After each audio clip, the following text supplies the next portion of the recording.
교재의 37페이지와 38페이지에 있는 골격계 내의 골화 과정과 또는 그 뼈의 기능, 골격 구조의 용어에 대해서 간략하게 살펴보도록 하겠습니다. 뼈의 발생과 성장을 보면 골화 과정을 볼 수가 있습니다. 골화 과정은 오시피케이션이라고 있습니다. 이 뼈가 맨 처음에 발생할 때는, 생길 때는 물렁물렁한 조직으로 생겨가지고 시간이 지나면서 딱딱하게 바뀌는 과정이 있는데요. 그것을 보고 골화 과정, 오시피케이션이라고 합니다. 그림을 살펴보면 이게 맨 처음 그림을 보면 말랑말랑한 젤리처럼 생긴 뼈의 맨 처음 원시적인 형태가 보입니다.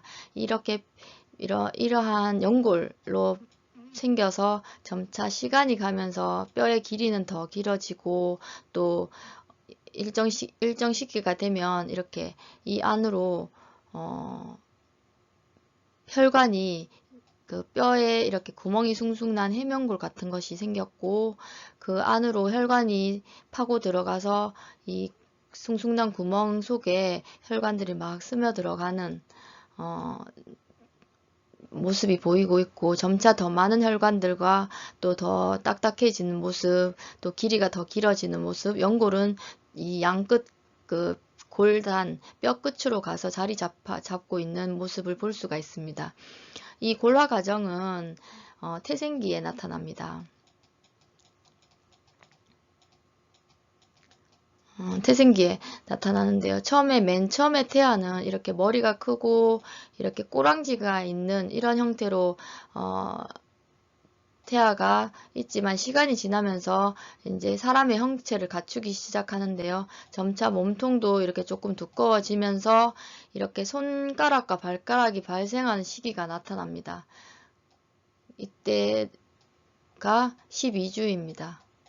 12주. 3개월째 됐을 때 3개월이 지나면 이제 이렇게 손가락과 발가락이 나타나면서 스스로 움직일 수가 있습니다. 태아가.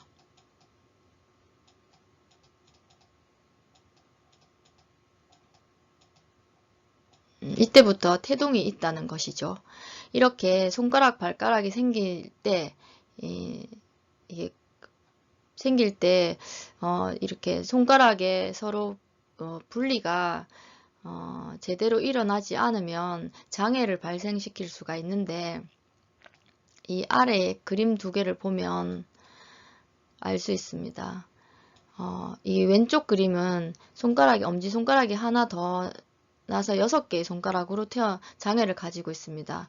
이것의 명칭을 다지증이라고 하고 폴리닥틀리, 영어로는 폴리닥털리라고 합니다.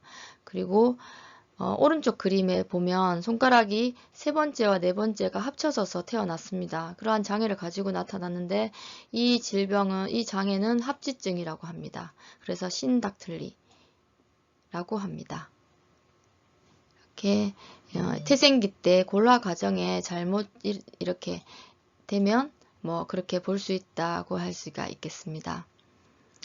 그리고 뼈에 영향을 미치는 요소를 살펴보도록 하겠습니다. 우리 몸에 필요한 호르몬, 뼈에 영향을 미치는 호르몬은 부갑상선 호르몬과 칼시토닌이라는 갑상선 호르몬,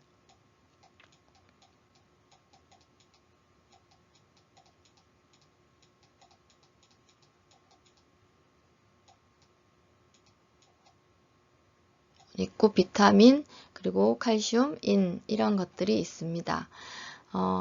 이 뼈 안으로 칼슘이 저장될 수 있도록 도와주는 호르몬이 있는데요. 그 호르몬이 칼시토닌입니다. 이 칼시토닌은 갑상선에서 분비됩니다. 그리고 이렇게 칼슘이 또 뼈에 저장되기 위해서 도와주는 물질에는 또 비타민 D도 포함됩니다. 그래서 비타민 D와 칼시토닌은 칼슘이라는 물질을 뼈에 저장해서 뼈를 튼튼하게 하는 물질입니다. 그리고 뼈에 저장되어 있는 칼슘을 뼈 밖으로 탈출시켜서 인체가 사용할 수 있도록 도와주는 물질이 이 부갑상선 호르몬입니다.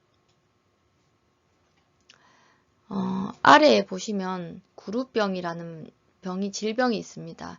이것은 비타민 D가 부족하게 돼서 칼슘이 뼈에 저장되지 못하고 뼈가 연약하게 돼서 뼈의 기능을 일으키는 병입니다.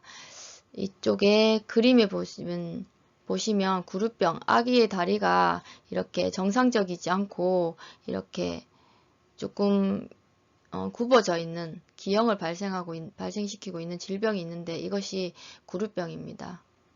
이런 식으로 질병이 나타날 수가 있습니다.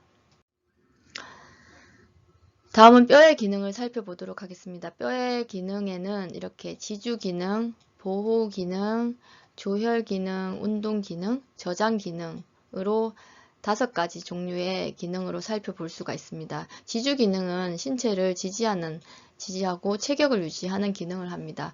우리가 사람이 앉아서 체격을 유지할 수가 있고 또 서서 사람이 서 있을 수 있는 그러한 기능을 뼈가 하고 있고 또 우리 몸속에 체강 속에 있는 내부 장기들을 보호할 때 보호하는 역할을 하고 또 골수에는 적색골수라는 것이 있어서 그 안에 조혈세포에 의해서 혈구를 생산하는 그러니까 혈액을 만들어내는 조혈 기능을 가지고 있습니다. 그 외에 운동하는 기능, 그리고 저장 기능, 그러니까 칼슘이나 인산염을 무기질이라고 하는데요. 이러한 무기질을 뼈에 저장하는 역할을 하게 됩니다. 다음은 뼈의 분류를 한번 살펴보겠습니다. 우리 몸의 뼈를 모두 해체해 보면 크고 작은 뼈들이 총 206개 정도로 분리될 수 있다고 합니다.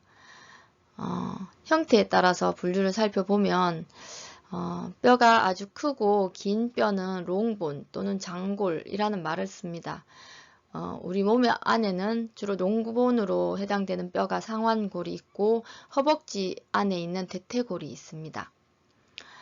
다음은 단골, 조금 길이가 짧고 좀 오밀조밀한 뼈들이겠죠. 그러한 뼈는 수근골, 손 안에 있는 손 내부에 있는 뼈들이고 또 발을 구성하고 있는 족근골을 살펴볼 수가 있습니다. 손목이나 발목에 있는 이러한 뼈들은 대부분 짧고 또 조그만 뼈들로 구성되어 있습니다.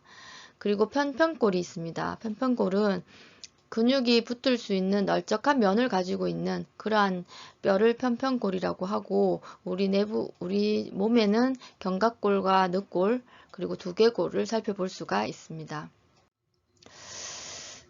다음은 골격 구조의 용어를 몇 가지만 살펴보도록 하겠습니다.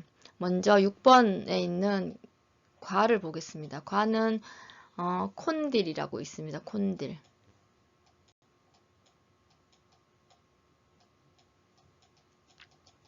콘딜 이렇게 읽어요. 골단이 비후해져서 관절면을 이루고 있는 것입니다. 비후라는 말은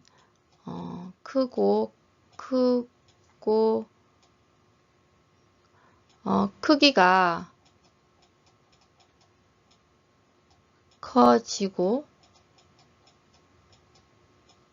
좀 두툼해진 조직을 비후해졌다라고 합니다.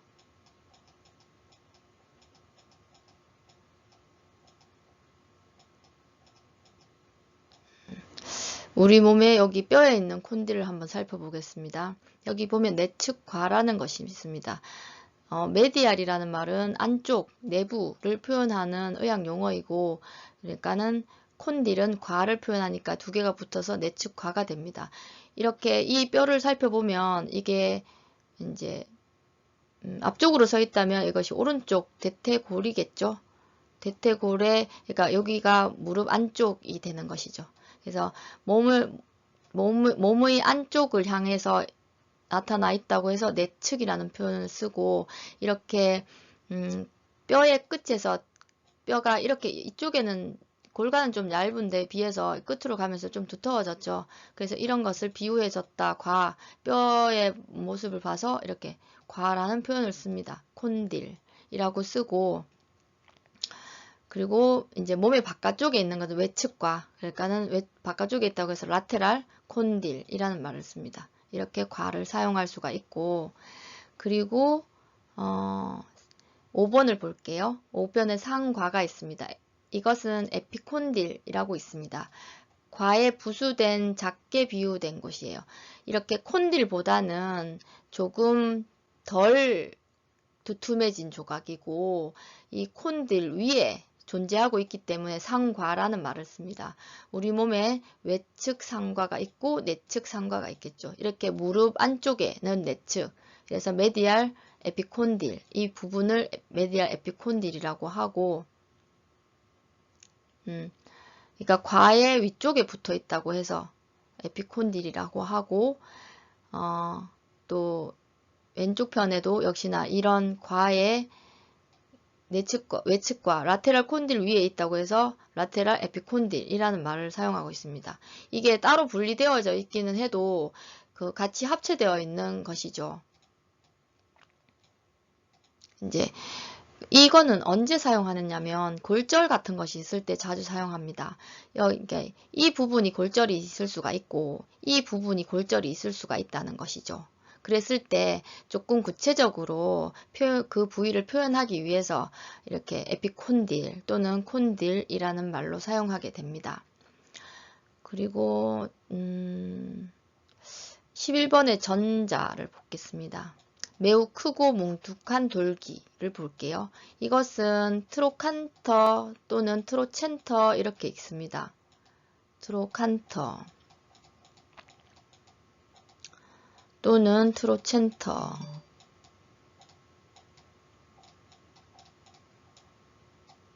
터라고 있습니다. 이 그림에서 한번 찾아볼게요. 여기 보면 대전자가 있습니다. 여기 트로첸터가 있죠. 그래서 아주, 그러니까 이게 매우 크고 뭉툭한 돌기 중에서도 더 크기 때문에 그레이터 트로첸터 이렇게 사용합니다.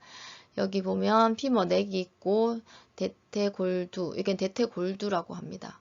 골두가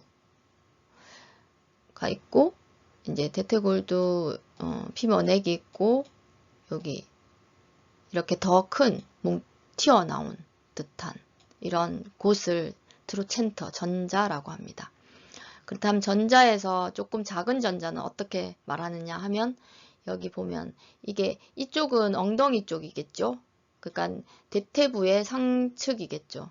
상측이고 이렇게 여기 보면 여기 트로첸터가 또 있습니다.